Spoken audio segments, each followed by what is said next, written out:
Hello everyone, आप सभी को फिर से आज एक नए वीडियो में स्वागत है। फिलहाल कुछ दिनों से हम लोग अंतरिक्ष के बारे में अध्ययन कर रहे थे और हमारा कोशिश यही है कि अंतरिक्ष के बारे में आपको हम एकदम से धुरंधर बना दें, यानी कहीं से भी कोई क्वेश्चन अंतरिक्ष के बारे में पूछा जाए तो आप उसको बिल्कुल आसानी से बता पाए। इसलिए हम छोटे छोटे क्लिप के माध्यम से अंतरिक्ष से संबंधित जितने भी विषय वस्तु है सभी को हम लोग देखने का प्रयास करते हैं। फिलहाल कुछ दिनों से हम लोग भारत का जो इसरो है, चाहे दूसरा जो देश है उसका जो अपना स्पेस एजेंसी है, उसके बारे में हम लोग जानकारी प्राप्त करते रहे हैं। उसी दौरान आज हम कहें कि हमारा इसरो का एक सबसे बड़ा हम कहें कि डिसीजन यह है जो कि गगनयान मिशन है। गगनयान मिशन कहें कि यह हमारा भारत के स्वदेशी तकनीक से विकसित किया गया यह परियोजना है और यह हम कहें मानव सहित यह एक परियोजना है। इसमें क्या होगा कि हम लोग मानव को सफलतापूर्वक अंतरिक्ष में भेज के और वापस वहाँ से हम लोग बुलाने वाले हैं, यानी वापस हम लोग पृथ्वी पर लाने वाले हैं। तो वास्तव में यह एक हमारा भारत के बहुत बड़ी उपलब्धियों में से एक है। हालांकि इसके बारे में और भी हम बहुत कुछ डिटेल से पढ़ेंगे, तो आप हमारे साथ बने रहें और बाकी हम इसको काफ़ी आसान भाषा से इस चीज़ को हम लोग समझने का प्रयास करेंगे। तो सबसे पहले बात करें कि हमारे वैज्ञानिकों ने लगभग कहें कि 1960 से ही हमारे अंतरिक्ष के सेक्टर में अपना थोड़ा बहुत योगदान देते रहे हैं। उसी बीच धीरे धीरे आज हमारा वैज्ञानिक लोग बहुत डेवलप कर गए। आपको पता होगा कि 1975 में जो हम लोग पहला अपना उपग्रह को प्रक्षेपित किए थे वो किसी दूसरे देश के सहयोग से, यानी हम रसिया के सहयोग से प्रक्षेपित किए हुए थे। और उस समय हमारा एक फ़ोटो पूरे वर्ल्ड में काफ़ी तेज़ी से वायरल हुआ था कि उस समय हम लोग जो उपग्रह को बैलगाड़ी या साइकिल पे लाने का काम किए थे, ये फ़ोटो पूरे वर्ल्ड में वायरल हुआ था। यह वायरल इसलिए हुआ था क्योंकि उन लोगों के पास अधिक टेक्नोलॉजी था, स्पेस से संबंधित जो भी टेक्नोलॉजी था उन लोगों के पास अधिक था और हमारे भारत के पास उस समय प्रारंभिक अवस्था थी।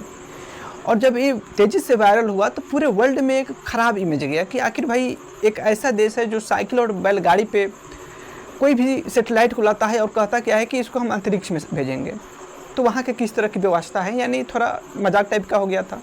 तो सोचिए 1975 में हमारे देश की स्थिति ऐसी थी और आज हम काफ़ी हद तक कहें कि दूसरे देश के भी हम सेटेलाइट को काफ़ी कम रुपये में अंतरिक्ष में भेजने में हमारे वैज्ञानिक सफल हैं। और न जाने कितने मिशन हम कहें कि चंद्रयान 1 से लेकर चंद्रयान 3, अब तो चंद्रयान 4-5 का भी परियोजना चल रहा है। उसी के दौरान कहें कि मंगलयान 1-2 करके भी योजनाएं चला है, जो कि मंगलयान 1 हम कहें कि 2013 में ही प्रक्षेपित भी हो चुका है। उसके बाद में शुक्रयान कहें, वो भी हम कहें कि वर्ग चल रहा है इस पर। तो ऐसे बहुत सारे वर्ग चल रहा है। उसी दौरान हमारे वैज्ञानिकों लोगों ने क्या सोचा कि हमारे देश के आज़ाद हुए लगभग अब 75 वर्ष होने वाला है, यानी 2022 में हमारा देश का स्वतंत्र हुए 75 वर्ष हो जाएगा। तो हमारे देश के वैज्ञानिकों ने सोचा कि क्यों न इस उपलब्धि, इस खुशी में 75 वर्ष की वर्षगांठ में हम लोग एक उत्सव मनाएं अंतरिक्ष के जो हम लोग रिसर्च करते हैं उसमें। और वहीं पर उन लोगों ने क्या किया कि एक रिसर्च किया कि अब हम लोग स्वदेशी तकनीक, किसी भी दूसरे देश की सहायता न लेके हमारा खुद के देश का टेक्नोलॉजी होगा और इसमें हम कुछ व्यक्ति को अंतरिक्ष भेजेंगे और वापस उसको हम लोग पृथ्वी पर बुलाएंगे। यह मिशन के लिए लोग डिसीजन ले लिया और डेट भी फिक्स था कि हम लोग 2022 में गगनयान करके हम लोग योजना बनाकर और 2022 में हम लोग प्रक्षेपित भी करना है। परंतु 2020 में 2019 से ही कोरोना के प्रभाव की वजह से यह हमारा योजना सफल नहीं हो पाया। फिलहाल इस पे भारत सरकार का कहना है कि अब 2027 तक हम लोग गगनयान को प्रक्षेपित करेंगे। तो गगनयान में यही होगा कि हमारा भारत के 3 व्यक्ति जाने वाले हैं, अभी संभावित है। हालांकि आगे इसमें नाम चेंज भी हो सकता है कि कितना आदमी जाएंगे या कितने आदमी नहीं भी जा सकते हैं। हालांकि अभी पहले का ही यह डाटा है कि 3 व्यक्ति को हम लोग अंतरिक्ष में भेजेंगे और वापस उनको वहाँ से बुलाएंगे भी। तो इसको हम लोग भेजने के लिए हम लोग गगनयान मिशन को बना लिए और इसमें हम लोगों ने क्या किया कि पहले भेजने के लिए किसी भी इंसान को पहले भेजने से पहले हम लोग उसको पहले काफ़ी सुरक्षा, यानी काफ़ी सेफ्टी को हम लोग ध्यान में रखना होगा। क्योंकि जानते हैं कि 2003 में जो कल्पना चावला वापस अपनी यात्रा को करके आते समय हवा के अधिक घर्षण की वजह से उनकी मृत्यु हो गई। तो फिलहाल इस तरह की घटना नहीं हो, इसलिए जो गगनयान मिशन है इस पर काफ़ी सफलता से, काफ़ी हम कहें कि ध्यानपूर्वक इस पर अध्ययन किया जा रहा है कि कैसे हम लोग इसको सफलता से प्रक्षेपित करें और यह मिशन हमारा सफल रहा। उसी दौरान हमारे देश के वैज्ञानिक लोगों ने पहले एक प्रक्षेपित किया लोग 21 अक्टूबर 2023 को, जो कि CES यह एक परियोजना है जिसमें हम कहें कि क्रू एस्केप सिस्टम सफलतापूर्वक प्रक्षेपित 2023 में हम लोग कर दिए थे। ये क्या वर्क करेगा जो आप CES देख रहे हैं, इसको हम लोग बिल्कुल आसान भाषा में समझें तो जो हम लोग गगनयान भेजने वाले हैं उसमें यात्री रहेंगे यानी मानव रहेंगे। तो ऐसा हो सकता है कि किसी भी हम कहें कि सैटेलाइट में या हम जो लोग रॉकेट भेजते हैं उसमें किसी भी तरह की खराबी आ जाए या उसमें किसी भी तरह के तकनीकी खराबी हो, चाहे उसमें कुछ ब्लास्ट जैसी संभावना हो सकता है, क्योंकि मशीनरी चीज़ है तो कुछ भी हो सकता है।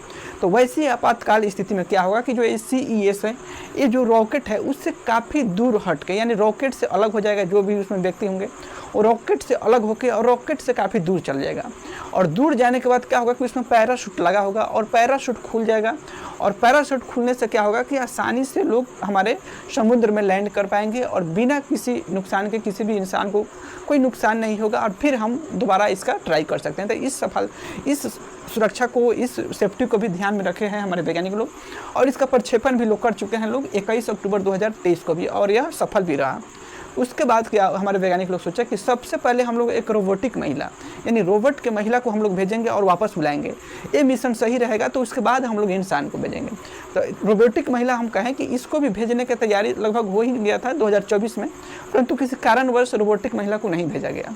हालांकि अभी भी प्रयास चल रहा है कि अब हम लोग 2027 में हो सकता है कि हम लोग 3 व्यक्ति जो घोषित है पहले से उसमें और भी व्यक्ति हो सकते हैं या उसमें जो है वो कम भी हो सकता है। तो आगे आने वाले समय में जो न्यूज़ होगा उस चीज़ को हम लोग बेहतर तरीक़े से समझेंगे कि कौन कौन व्यक्ति जा रहे हैं और वापस आएंगे वो। तो ये हमारा गगनयान मिशन जो कि भारत के लिए बहुत ही महत्वपूर्ण है, जो कि हमारे भारत का पहला स्वदेशी तकनीक से विकसित किया गया है और ये हमारे पृथ्वी से लगभग 400 किलोमीटर ऊपर जाएगा जहाँ हमारा पृथ्वी का ग्रेविटेशन 0 है और वहाँ से फिर इनको वापस बुलाया जाएगा पृथ्वी पर। तो ये है हमारा गगनयान। हालांकि हम लोग छोटे छोटे टॉपिक में हर चीज़ को चर्चा कर रहे हैं और समझ रहे हैं। हालांकि फिर हम नेक्स्ट वीडियो में कोई और भी अंतरिक्ष से संबंधित जानकारी को हम लोग समझेंगे। अभी के लिए विदा चाहते हैं। जय हिंद, जय भारत।